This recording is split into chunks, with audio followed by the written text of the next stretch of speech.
If you like the Young Turks podcast, I think you'll love a lot of the podcasts on the TYT network. Old School, it's one of my favorites, one of the favorites for a lot of the listeners. Please check that out, subscribe, share it. That makes a big difference, and give it a 5-star rating. Thank you. Hey everyone, welcome to the Young Turks. We are doing the show remotely, and as you can see from my camera, it has been an unmitigated disaster. So it's been a frustrating day to say the least, but we're doing our best, and hopefully you guys will bear with us as we get through this pandemic together. So John Iadarola joins me. Thank you, John. How's it going, Anna?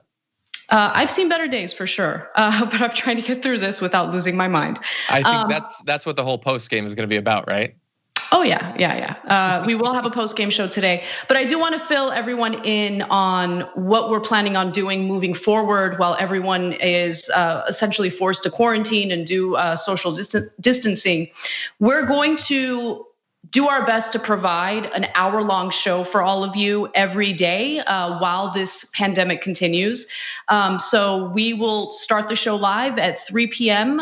Every day, and we will do it in 1 hour. And then after that 1 hour show, we will do a post game. So we're still going to give our members some content, and we're going to improve this process as we move forward. Today's obviously the first day, and it's been a little rough, but there will be a post game after the first hour today, and then you can expect live videos on our YouTube channel moving forward. So to make up for the fact that we're not going to do 2 hours every day like we normally do because we don't have the same tech capability, we'll be doing live videos throughout the day, and we'll cover all sorts of topics to make sure that you guys have the same amount of content that we typically produce, but it's not going to be all in one live show. So go to tyt.com/live, and on YouTube, that's where you can watch us live. And on YouTube, you can watch our live videos. So Jank, JR, Brett, and I will also be doing those live, and just providing the content that we really want you guys to know about. With that said, let's go ahead and move on to our first story. You ready, John? I am. Okay. So the Trump administration has entered into discussions with members of Congress. They want to move forward with more economic relief, not just for Americans, of course. They certainly seem to be prioritizing businesses more than Americans when it comes to providing some stimulus money, some cash, so people will be able to pay their bills. So Steve Mnuchin actually discussed this proposal. It's coming from the Treasury Department on Fox Business. Let's watch. The second component, and I refer to this as checks in the mail, but it's really money direct deposited. Most people, we have all their information. And the plan is $500 billion in 2 tranches. The first one would be $1,000 per person, $500 per child. So for a family of 4, that's a $3,000 payment. As soon as Congress passes this, we'd get this out in 3 weeks. And then 6 weeks later, if the president still has a national emergency, we'll deliver another $3,000. So as you mentioned there, the payments, if they pass what they're hoping to pass through Congress, they would provide economic relief in 2 different phases. But Mnuchin also said that the White House's plan would allocate $300 billion for small businesses, noting that, quote, there will be loan forgiveness for employers who keep their workers on the payroll. Now, when it comes to the funds that would be given to Americans, if it comes in 2 phases, the first phase would be allocated on April 6th, and the second would be allocated on May 18th. So there's more detail that I want to give you, but John, I wanted you to kind of jump in and tell me what you think so far. Yeah, I mean, look, first of all, in terms of, I guess, sort of optics or quasi-optics, having him come out to be the person who is talking about that it seems like a poor choice to me. I mean, has there ever been a person in government service who cared less about the experience of an individual working person, let alone like the working class? I kind of doubt it. And also the way he communicated about that, I found to be a little bit dishonest. Like he runs through the example of what a family of 4 could expect, but then he goes on to talk about the later phases and he just starts using that $3,000 figure as sort of a standard. But there are a lot of people who are not a family of four. For individual people or for a couple, they're going to obviously be getting less money. And it's like you throw around the number 3,000 and it seems like, okay, I could see that taking care of a lot of people's needs. But if you're just an individual and you're getting 1,000, there are like large parts of the entire country where that's not even going to cover your rent, let alone any other expenses you have as you're trying to survive this thing in a time when there's a very good chance that you're not going to be working. So I think for some people, this is going to be very reassuring. It might, temporarily stave off lots of concern, but there's going to be a lot of people where this is just sort of barely scratching the surface of what they need. Yeah, definitely. And I do want to clarify something that we were talking about on the show yesterday, because there was a lot of criticism toward Democrats who wanted to go through a stimulus package that would include, this, the whole notion of means testing, right? Should people qualify for it? And look, there are problems with that because means testing means that we'd have to go through bureaucracy. It would be more time consuming. People need money now to pay their bills now.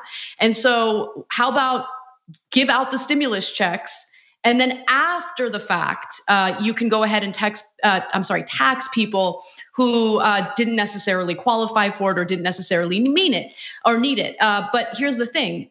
Under what the Treasury Department is proposing, under what the White House is proposing, some people wouldn't qualify if their income is over a certain level, indicating that they want to incorporate some level of means testing. Now, let's give credit where credit is due, because Chuck Schumer and some other Democrats came out and said, no, this isn't enough. And so we've been critical of Chuck Schumer in the past when he deserves it, certainly. But in this case, he had some strong words for the White House. According to CNBC, Senate Majority Leader Chuck Schumer argued on the floor of his chamber Wednesday that sending 1 or 2 time checks would not provide enough to support people who lose their jobs, essentially making the same point you just made, John. Schumer suggested that instead, how about provide expanded and beefed up unemployment insurance that would cover Americans for a much longer time and would provide a much bigger safety net. What I don't understand is, why can't we beef up the social safety net and provide stimulus? Yeah. Why does it have to be either or? So, there's a critique there for Schumer as well.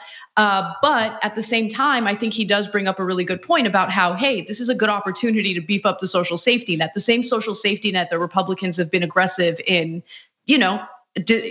deteriorating. Yeah, and look, I know this is going to be a little bit repetitive. We keep, sounding this horn or whatever, but had we already made progress on some of, for instance, Bernie Sanders' platform of issues, what he would want to do, we would already be better placed to weather this. We would need less emergency action.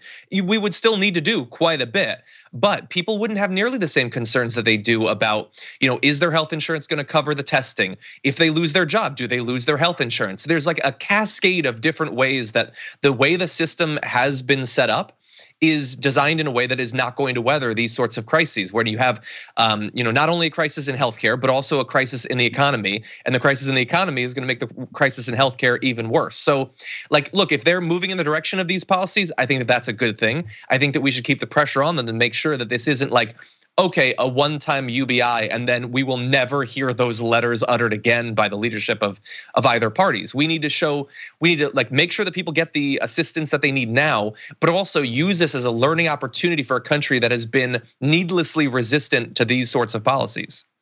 Yeah, absolutely. And look, I think that this is really the best opportunity to make the case. That's why I think it's important for Sanders to remain in the race, regardless of what his chances are.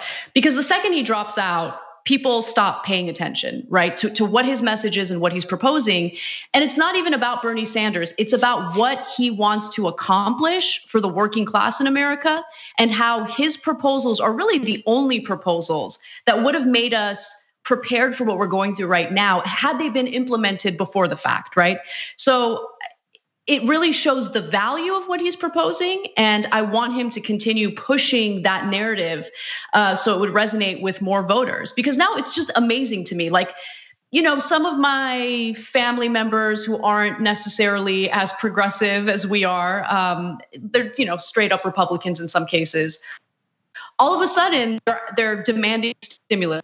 All of a sudden demanding unemployment benefits. All of a sudden they're demanding the very things that Republican lawmakers have been against. And it's so incredible to me to see the likes of Joni Ernst saying, yeah, I'm a little concerned about what this is gonna do to the deficit and all that, but this is important. We really need to do this. No, but we should have had a robust social safety net in place ahead of time. Rather than dealing with the symptoms of a flawed system, why don't we reform that system, right? Yeah, and it was, this is maybe a weird, so you chose Joni Ernst. That's a great example. She's an elected Republican. I have a worse one, a more ridiculous one, but Ben Garrison, are you familiar with that name?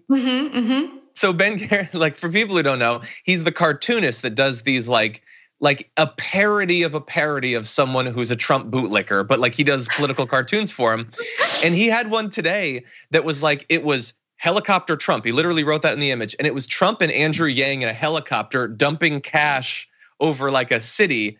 And like he's made cartoons before mocking UBI as this like far left plot. And so it's an opportunity though, because some of these Trump supporters, they don't oppose these sorts of policies because they're actually opposed to them. And I don't even think that they substantively understand what socialism is to the level where they could be opposed to it. They just oppose it because they think their leader opposes it. But if he is going to, even sort of in a selfish way or a self-interested way, if he's going to like dip his toes in these sorts of policies, and people who might have been resistant to it because Fox News tells them that they're bad, if they get a taste of it and they like it, then let's make sure that we have politicians that are providing that as not just a stopgap, but as a permanent path forward, a fundamental shift to our system that not only brings us out of this emergency, but makes sure that when the next one happens, and we probably will have, a future COVID or some other virus, something like that, that we're set up as well as we possibly can to deal with it. Yeah, that way we're not wasting any time in Congress debating whether or not testing and treatment for a pandemic should be free. Yeah. I mean, what a waste of time. Of course it should be free. I mean, it makes the country better prepared for these types of situations. We were devastatingly unprepared, and we've wasted so much time debating things that we should have already had, All right, well, let's take a quick break. Hopefully when we come back, you guys will see a better video image of me, because I do have a camera set up that decided to malfunction right before we went live. And then when we come back, we have other incredible stories for you guys, including what the Democrats are proposing. Luckily, we do have some strong progressives like Ilhan Omar, and I want to give them some credit because they are fighting for what we really need to get through this. We'll be right back.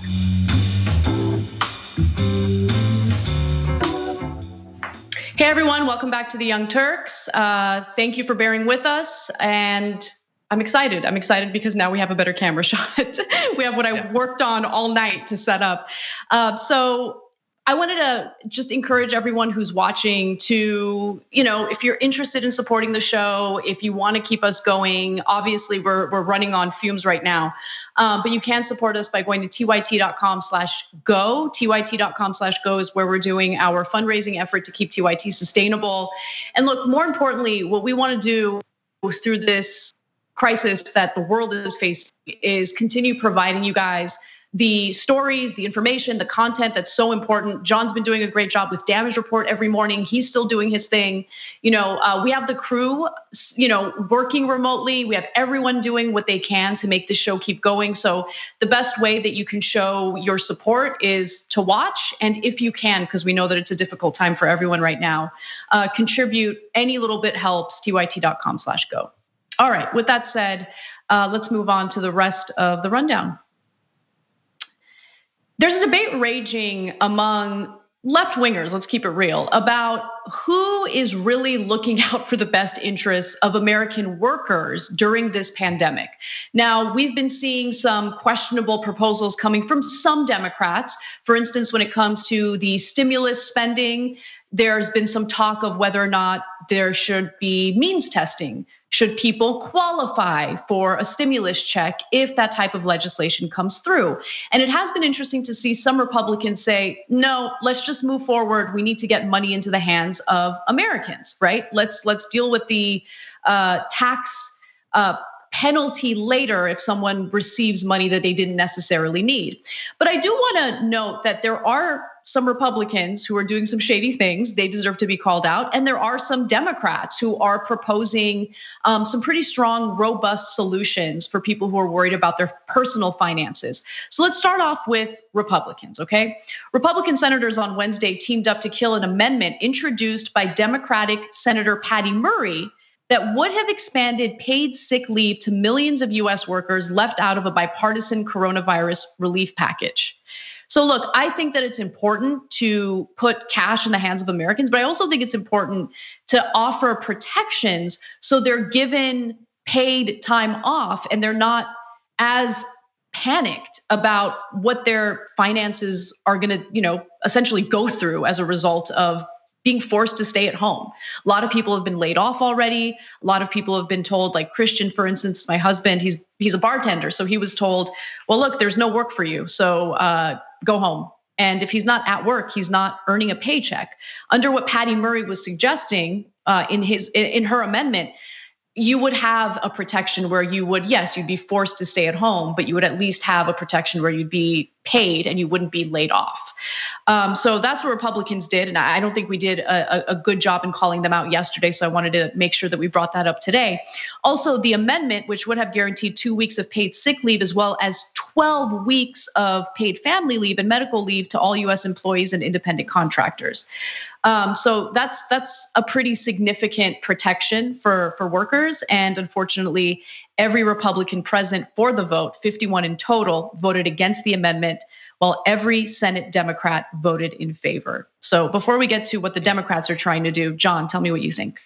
Yeah, so one of the things that's been incredibly frustrating as the Senate has started to take this seriously is they want to reassure the American people that they take it seriously, but every tiny little nit that they can pick in these bills, every way that they can constrain it or handicap it or limit it or segment it or means test it, shows to me that they fundamentally don't, that they might see this as an emergency, but a lot of them are acting as if the main sort of emergency it is a PR emergency, an emergency for their approval ratings. The chance that they might be reelected.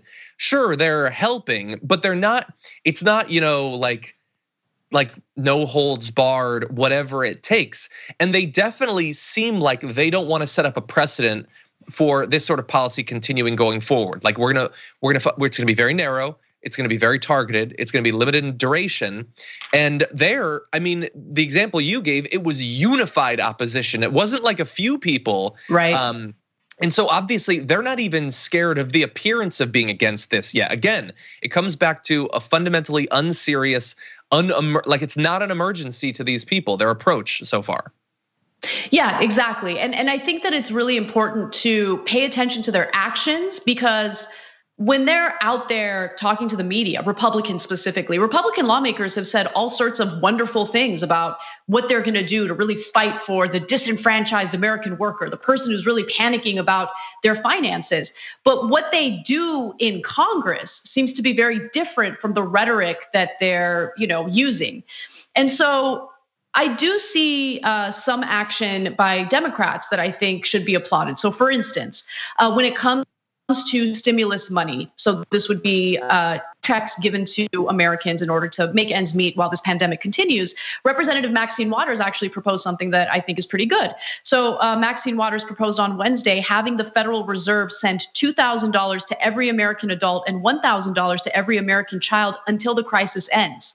So this would be monthly. And look, I think that you should do this in addition to really strengthening our social safety net, which other Democrats have also proposed.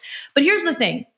They need to be better in their messaging. I think they need to do a better job in the PR game. I'm sad to say it, but every news story that I've seen on the surface makes it appear as though Republicans are really looking out for us while Democrats are giving us the middle finger, or they're like dilly-dallying with nonsense about means testing. And to be sure, some Democrats are dilly-dallying with nonsense like means testing.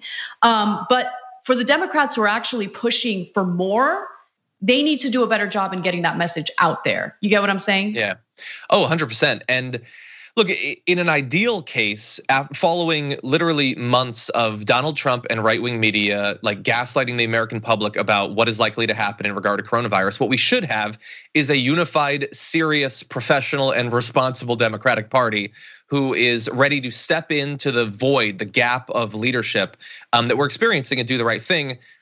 Unfortunately, as with so many other issues and in so many cases, that's not what we got. We do have some good Democrats, and a lot of the names that we're gonna be highlighting and some that you've already named are the ones that we've grown accustomed to listing in these sorts of situations. But right now, I would say, like Nancy Pelosi, they need to hold an intervention. That's what I tweeted earlier. Like they need to get her to understand the message that she is sending to the American people that is going to lead to more panic.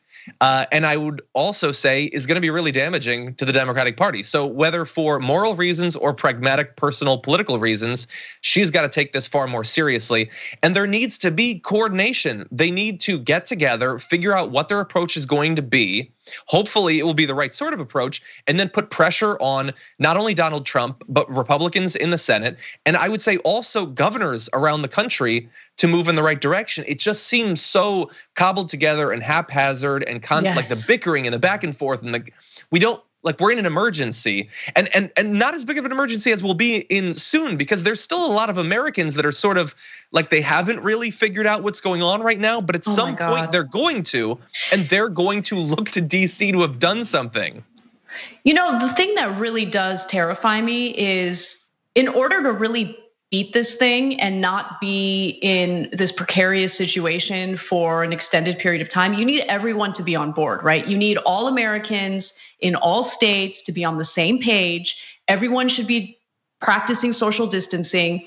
And in red states, like Ron DeSantis from Florida, refused to shut down Florida's beaches. And as a result, a bunch of spring breakers were seen partying it up, doing their thing. And cases of coronavirus actually shot up in places like Clearwater, Florida, where that spring break action was happening, right? And so that type of behavior is going to needlessly extend the period of time that we're going to be dealing with this crisis. Yeah. Because the whole point of doing this is we need to slow down the spread. We need to find a way to prevent this from overburdening and overwhelming our healthcare system. And if you have red states that aren't on board, I mean, this could last much longer than it needs to. That's what terrifies me. And so, yeah, you're right. I mean, there's a lot of weird cobbling together when it comes to the stimulus proposals. I hate that it keeps coming in weird waves and stages. Like, why don't you guys get together and pass something that's robust and get money into the hands of Americans right now? Offer protections for American workers and their jobs right now. I think it's interesting that with Steve Mnuchin's proposal, the White House's proposal, there's like this talk of we really need to protect these businesses and basically bail out the airline industry and the cruise industry. And then if they prevent any layoffs or things like that, then we'll do loan forgiveness. Mm-hmm. Okay, cool. But like, what about loan forgiveness for American workers? Like, what about, doing more for the people who actually make those companies successful? Like, it's frustrating to see this. 100%. I mean, you pointed out some of the bailouts that they're planning, and I have no doubt that some of that is going to be necessary. But I think the most egregious case that thankfully people have been talking about is what the airlines are asking for. They're asking for these tens of billions of dollars, and we know what they did following the last time that they were bailed out. They artificially inflated the price of their stock by buying back literally billions of dollars of it. They should be 100% like steel, like lockdown, no ability to do that. And they should be put on notice that if they do engage in the same sort of wasteful activity after once again being bailed out, executives are gonna be going to prison. You can tell it to the current ones. You can compile a list of the people who will be under criminal penalties if they do this again. But much more importantly, like I know that that's what DC is gonna be focused on. I think obviously we're more focused on what's happening to regular people. And look, the checks are going to be helpful, although so far I would say that the scope and scale is way too small. But there needs to be not only a cessation of student loan interest, but also the student debt payments. That can go across multiple things, various forms of medical debt, regular debt, rent, all of that. If there is not a halt to that, then those checks are going to come up short for a lot of people. John, I'm so happy that you brought that up, and you're absolutely right. So just to give you guys a sense of like what's happening with, us on a personal level, I have a lot of family members who aren't working right now. They're not earning a paycheck because of what's going on, and they're panicking. And so they come to me for advice because I'm keeping a close eye on what Congress is doing. And so they want to know if there's any type of like economic relief coming or any plans coming. And the advice that I've been giving them is do what you can to avoid having to pay anything right now, right? Like, so call your mortgage lender or talk to your landlord and see if you can defer your student loan, see if you can defer while we're in the middle of this pandemic. And then I realized like, okay, but do we even have any protections for something like that? Because oftentimes when you defer, the interest isn't deferred, right? Like the interest really starts to pile up and your payments end up ballooning. And so I would like to see something done to protect people who aren't able to pay their mortgages right now, right? I know that there's some positive movement when it comes to preventing foreclosures while we're in the middle of this pandemic, which is good. But I'd like to see Congress push that a little further. And by the way, to your point, Chuck Schumer did call out the amount of money that's being proposed for Americans. This is what he said. And again, credit where credit is due. He said, quote, "A single $1,000 check would help someone pay their landlord in March. But what happens after that? $1,000 goes by pretty quickly if you're unemployed. In contrast, expanded unemployment insurance, beefed up unemployment insurance covers you for a much longer time and would provide a much bigger safety net." As I've said before, I think we should do both. I think that the amount of money given in those stimulus checks should be higher.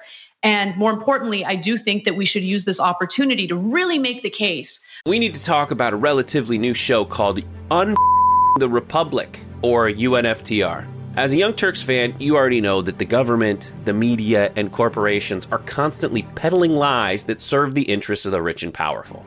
But now there's a podcast dedicated to unraveling those lies, debunking the conventional wisdom. In each episode of the Republic, or UNFTR, the host delves into a different historical episode or topic that's generally misunderstood or purposely obfuscated by the so-called powers that be, featuring in-depth research, razor-sharp commentary, and just the right amount of vulgarity. The UNFTR podcast takes a sledgehammer to what you thought you knew about some of the nation's most sacred historical cows. But don't just take my word for it. The New York Times described UNFTR as consistently compelling and educational, aiming to challenge conventional wisdom and upend the historical narratives that were taught in school. For as the great philosopher Yoda once put it, "You must unlearn what you have learned." And that's true whether you're in Jedi training or you're uprooting and exposing all the propaganda and disinformation you've been fed over the course of your lifetime. So search for UNFTR in your podcast app today and get ready to get informed, angered, and entertained all at the same time.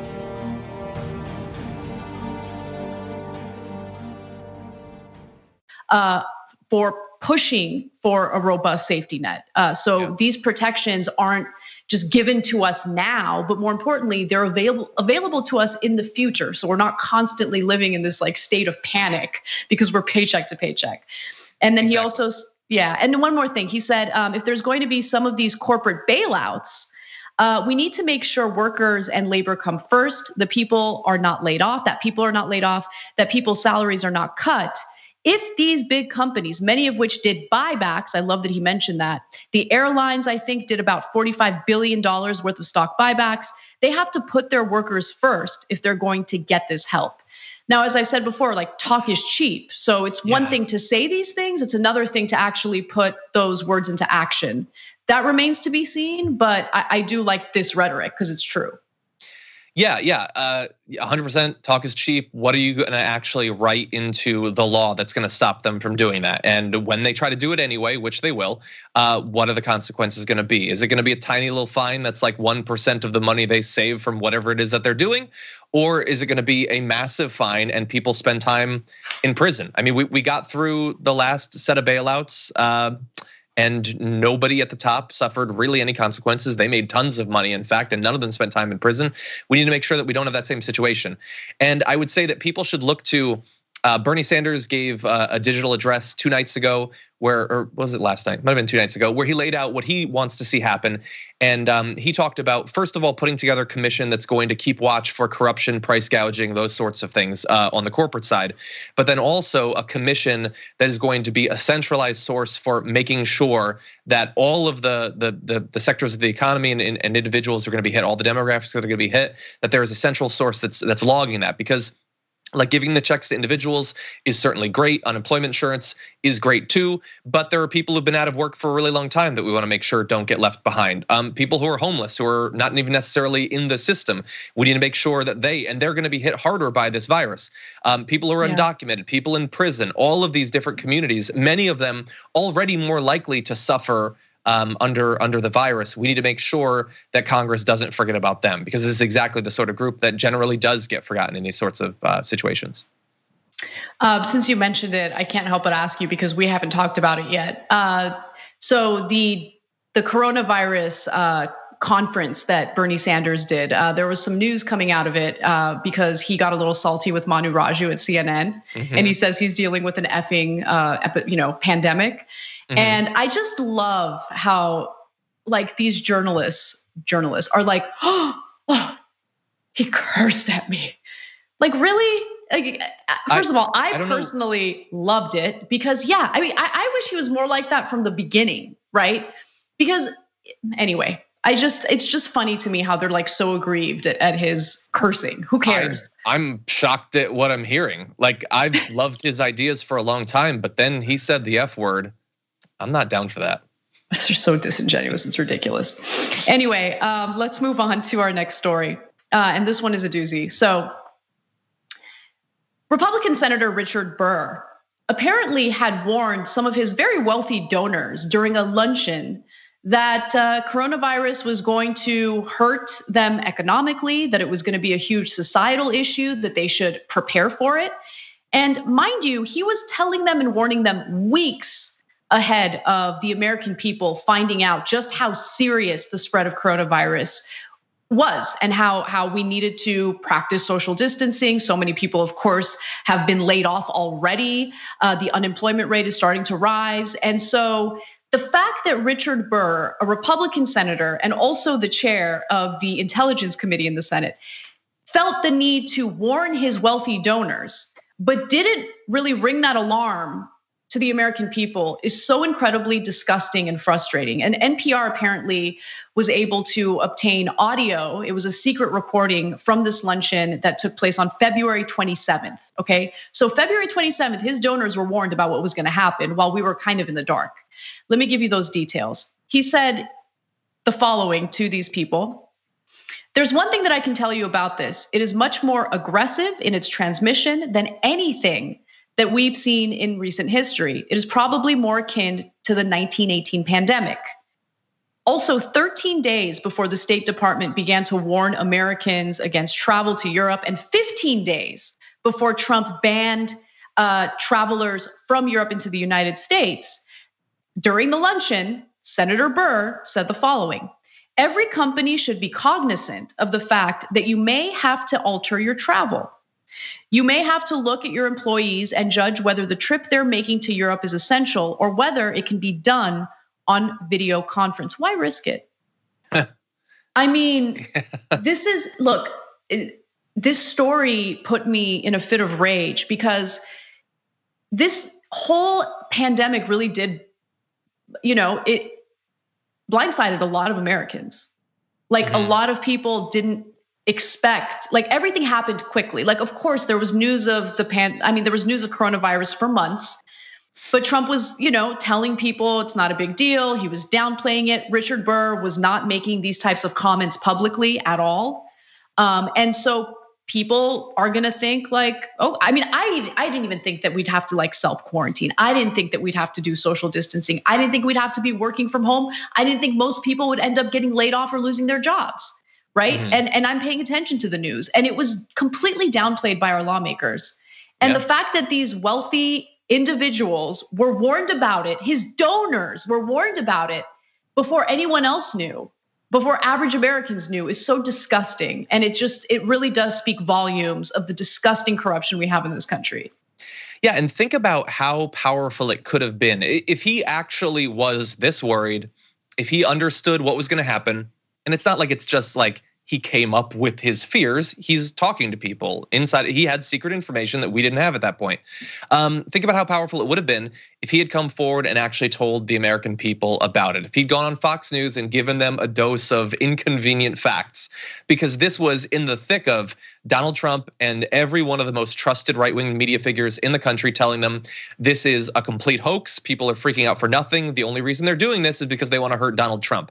All of it is fake and made up. And he apparently knew that it wasn't, but the people he was telling are only rich people who potentially could save themselves. And we're finding out today, apparently, I mean, he sold like $500,000 to $1.5 million in stock after telling everyone that we're fine.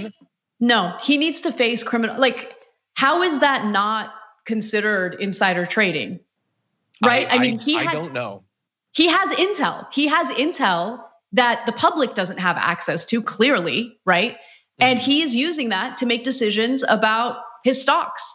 Like, that's insane to me. And by the way, here's what should infuriate people even more, right? It's already a crazy story, but we know that there are a bunch of craven Republicans who only care about their political careers. And as a result, they avoid criticizing Donald Trump or telling the truth while Donald Trump is actually lying to the American people. Richard Burr is not seeking re-election. He is not seeking re-election. So he has the freedom, he has the liberty, right? To go out there and warn the American people about what the reality is. And he didn't do that. He reserved that information for his wealthy donors. And look, I'm gonna give you more of what he told them, but I wanna give you some context and background information about what this luncheon was. As I mentioned earlier, it took place on February 27th. So again, well before the American people knew just like the seriousness and the gravity of what we're dealing with. And the luncheon had been organized by something called the Tar Heel Circle. It's a nonpartisan group whose membership consists of businesses and organizations in North Carolina. So membership to the Tar Heel Circle cost between $500 and $10,000. And on the day that he warned his donors about what was really going on with coronavirus, in attendance were dozens of invited guests representing companies and organizations from North Carolina. According to federal records, those companies or their political committees donated more than $100,000 to Burr's election campaign in 2015 and 2016. This is what they pay for, right? They pay, they contribute to candidates and their donors for these candidates because they do get special treatment. They get special treatment in legislation, certainly, and they get special treatment when it comes to protecting themselves both physically and financially when things get serious, when something terrible happens and when there's a crisis. Yeah, I mean, look, him individually, he probably saved himself at least hundreds of thousands of dollars, if not more. And God only knows how many people he knows that did the same, that they saved a ton of money. And the issue is that while I look at this as, well, obviously he's going to jail, right? This is obviously insider trading and probably coordinated with a number of other people. We have no real reason to believe that that's going to happen because this sort of behavior has been going on throughout the Trump administration. I mean, it's been going on for a long time too, but it's much more obvious. I mean, in the run up to the limited, situation that we had with Iran earlier this year. There was all that suspicion that defense stocks were being like purchased right in advance of it. Donald Trump was talking about a number of individual drugs that supposedly he's going to like have them roll out in greater numbers because supposedly it might be able to help with coronavirus. And the share price shot up for those companies. Now it turns out it's not even close to being ready. It's gonna be a long time from now. But if you knew that he was gonna make that announcement for that one company, let alone the others, you could have just made a ton of money in a short period of time. And look at his press conference like 2 weeks ago where he was naming CEO after CEO. I'm sure people were making money off of that. And do you really think that Donald Trump would feel any sort of ethical compunctions from sharing what companies he was going to spotlight or imply were going to be involved in this effort. He personally has he ever felt any ethical compunctions? Like, he doesn't have that part of his brain, nor can he pronounce the word. Right. No, it really is incredible. And any other average person would certainly face criminal charges for insider trading. But, these people are above the law. And while we're sitting around debating whether American workers should get $1,000 in their checks, or should they be means tested, or should they get $2,000, they're out there robbing people. Like, they're out there breaking the law to further enrich themselves. That's what we're dealing with right now. Yeah. Let me give you more of what he said. So 16 days before North Carolina closed its schools due to the threat of coronavirus, Burr warned that it could happen. So 16 days before, he's talking to his donors and he says this: there will be, I'm sure, times that communities, probably some in North Carolina, have a transmission rate where they say, let's close schools for 2 weeks, everybody stay home. Like, if everyone was warned ahead of time, think about how much more prepared you would be for what we're experiencing right now. Yeah. That's one other part of this that just really kills me, because I think about I don't procrastinate with taxes. I already did my taxes, right? And I didn't have to. I didn't have to pay my taxes as early as I did, and I would have felt a lot safer right now and a lot more stable right now if I had that money, just there in case I needed it during this pandemic. And I'm sure a lot of Americans are in the same place, and they didn't need to be. Yeah, exactly. Like, he could have provided to his constituents, the country at large, Fox News. Hell, he could have just sat down with Donald Trump and gotten him to accept it a few weeks earlier. I mean, Donald Trump is just barely taking this seriously now. Imagine if he had a month ago or 2 months ago, if he had already, if he had put in government orders for ventilators to distribute or face masks, or if he had actually cared about the testing kits, which he implied today that they've always taken the testing kits seriously and they've been pushing for them from the very beginning. Like, West Virginia got its first testing kit yesterday. If he had done that a couple of months ago, we probably wouldn't need to be doing what we're doing now. That's a great point. And that's another reason why the Democrats' bungling of this is so frustrating, because if there was ever going to be some conceivable silver lining out of this horrendous situation, it's that this has been the ultimate demonstration of the conservative lack of regard for government and what it can accomplish, that they don't want it to be capable.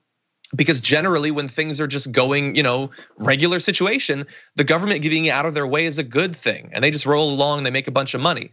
But when it's an emergency, you do need government, and they're demonstrating that they're not set up in a way that they can run a government in an emergency. And unfortunately, the Democrats they're sort of muddying the waters, and they're making it look like kind of a wash, like nobody's serious, nobody can get it done. It's really, yeah. I mean, lives could have been saved. There could have been better preparation. It's frustrating to see just how much corruption really takes place, and how these lawmakers really have no interest in representing us or our best interests. Just the bare minimum, keeping us safe. Yeah. Anyway, we got to take a break. When we come back, I know you guys have all been waiting for my commentary on Tulsi Gabbard. There's been some updates on her presidential campaign, and I'm looking forward to discussing it. So we'll talk about that and more when we return. We hope you're enjoying this free clip from the Young Turks. If you want to get the whole show and more exclusive content while supporting independent media, become a member at tyt.com/join today. In the meantime, enjoy this free segment. What's up, everyone? Welcome back to TYT. Anna Kasparian and John Iadarola with you. For those of you who joined in a little late on today's show, I just wanted to give you an update on what we're planning on doing moving forward as we're self-quarantining while we're practicing social distancing. TYT wants to make sure that we continue providing the news and information that is necessary. And in order to do that, with the limited tech capabilities that we have, we're going to do a daily live show every day at 3 p.m. Pacific time, 6 p.m. Eastern. And after our live show, we want to make sure we do right by our members, and we will be doing a post-game show right after that 1 hour. Throughout the day, various hosts at TYT will be providing additional content in the form of live videos on our YouTube channel. You can check that out at youtube.com/The Young Turks. And also you can watch our show live at tyt.com/live. With that said, let's move on to an interesting development in the Democratic primaries. So, Representative Tulsi Gabbard has finally dropped out of the Democratic primary. And I say finally because she really never gained any traction. And some people were actually surprised that she was still in the race. And she decided to announce that she is endorsing a candidate. Who's that candidate? Well, why don't we hear from her? I feel that the best way that I can be of service at this time is to continue to work for the health and well-being of the people of Hawaii and our country in Congress, and to stand ready to serve in uniform should the Hawaii National Guard be activated. Now, after Tuesday's election, it's clear that Democratic primary voters have chosen Vice President Joe Biden to be the person who will take on President Trump in the general election. I know Vice President Biden and his wife, and I'm grateful to have called his son, Beau, a friend who also served in the National Guard. Now, although I may not agree with the Vice President on every issue, I know that he has a good heart, and he's motivated by his love for our country and the American people. I'm confident that he will lead our country guided by the spirit of aloha, respect, and compassion, and thus help heal the divisiveness that has been tearing our country apart.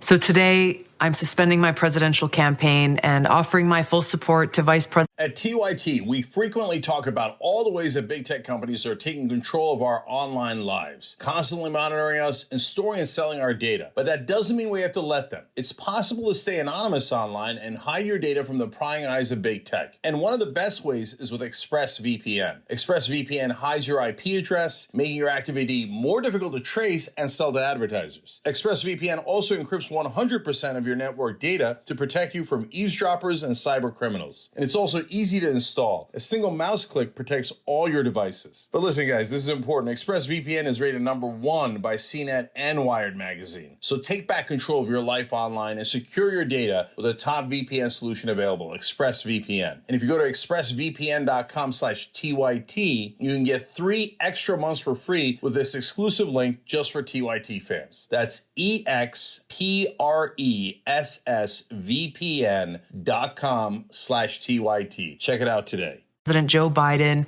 in his quest to bring our country together. Amazing. So I can't incredible. tell how you're going to react to this. Look, we have titled this story Anna's Victory Lap, because I'm going to take a victory lap. What did I tell you guys? What did I tell you? Like, no one believed me. Everyone, because I was one of the first to like actually care enough to look at her record and look at the way that she voted on a number of issues. Look at her rhetoric, the way she talked about torture. Like in 2014, I'm sorry. By 2014, everyone knew what that torture consisted of. Mm-hmm. We knew about the waterboarding. We knew about, I hate to say it, rectal feeding. It was full-blown torture. And in 2014, years after we knew about how brutal and criminal that so-called enhanced interrogation was, she sits there during an interview and questions the validity of a, Senate report on the brutality of that torture, and didn't give a straight answer about how disgusting and criminal that torture really was. I mean, that was like one red flag, but there had been so many, and every time I would bring them up, and every time I would question her so-called progressive label, people thought, oh, she's being catty. Anna's what am I jealous of? There's nothing to be jealous of, right? I'm doing my job, and people just completely dismissed it, trashed me. I don't know what Tulsi Gabbard's political ideology is. She's all over the place, right? And I want people to understand through this story that the only obligation or responsibility that I ever feel is toward my viewers. And if that means I'm gonna have to deal with some backlash in the short term, that's okay, because all dark things come to light, period. So the question I have is, I get that you're taking a victory lap. I can see that. No, I'm but it's enjoying I get that. So is the victory lap that you predicted that she would endorse Biden specifically? No, my victory lap is more about the fact that she was never this like strong progressive who's going to uphold progressive values. I mean, look, first off, I know that the establishment thinks the primary is over, right? And it would be very difficult for Bernie Sanders to catch up to Joe Biden, but he hasn't dropped out of the race yet. And so she couldn't even wait until he drops out for her like to make this endorsement. And by the way, it's one thing to say, look, he's not my preferred candidate, but he is better than Trump. And so as a result, I'm backing Joe Biden. But she put together this like super lengthy video where she's like, oh, Joe Biden and both besties were like totally good friends. And he really believes in like peace and love and aloha. And it's like, come on, man. Like, do you really need to go that far? Because fact of the matter is Joe Biden has been very much in favor of the forever wars that Tulsi Gabbard claims to be against. Well, yeah, so that's why, like, I definitely didn't predict that she would endorse Biden. I definitely didn't predict that she would endorse Biden while Bernie was still in the race. But I mean, she has been very consistent that she would eventually endorse a different Democrat if she wasn't the person. That's why I wasn't that shocked by that. In terms of the eventually lining up behind Biden, I mean, it's sort of been there if you wanted to see it this past year. I mean, she has been like, there's basically two people she hasn't attacked. She hasn't attacked Bernie, and she hasn't attacked Biden. Everyone else she was attacking, and we understand why she wouldn't attack Bernie. That makes all the sense in the world. But why, like, if your whole campaign is based around anti-interventionism, I'm like going from her pitch, from her point of view, then he is exactly who you should be differentiating yourself from. But she never did that. And in fact, early on, she defended Joe Biden on this exact issue. So, like, objectively, from a mile high perspective, it doesn't make any sense that she would do this. But if you've been watching the primary, it's not that surprising, really. Yeah, I agree with you 100%. When Kamala Harris called Joe Biden out for working, with some of the worst Republicans in the past in order to fight against busing, right? Tulsi Gabbard like defended Biden. So that was like red flag number one. But look, it's not even about like, okay, she endorsed Biden, that's fine. But for me, this is consistent with a pattern that I've seen through her political career that's problematic, right? That's problematic for people who are genuinely looking for progressive candidates to support. She is not a progressive, period. Is she right on some issues? Yes, but I had a real issue with her presenting herself as like this strong progressive in the race, a strong progressive in Congress, when she is an avid supporter of Narendra Modi in India, who is a straight up fascist and has been brutal to the Muslim community in India. When she had made those statements about torture, when she voted to try to dismantle incredibly important protections in the Consumer Financial Protection Bureau. These are issues that are important. You need to pay attention to people's records, because there are a lot of lawmakers out there who will latch onto labels because it's good for their political agenda in that moment, but who are they really? And that's what I wanted to focus on. I got a lot of heat for it, and that's fine. I can take that heat. But I'm glad that, a lot of people are starting to realize, based on her endorsement today, that she never really meant it. Well, yeah. I mean, I'm assuming this is probably a very similar thing to what was happening with Andrew Yang. Yeah. Probably wants some sort of influence over him, maybe to be included in his cabinet or something like that. I do think it's probably going to be difficult for a lot of her longtime supporters, people who stuck with her to this point, to understand why she would line up with a guy who, I mean, they're probably not big fans of. Yeah. All right. Well, thank you for everyone who's watching. We got to go, and our post game for our members is next. See you soon.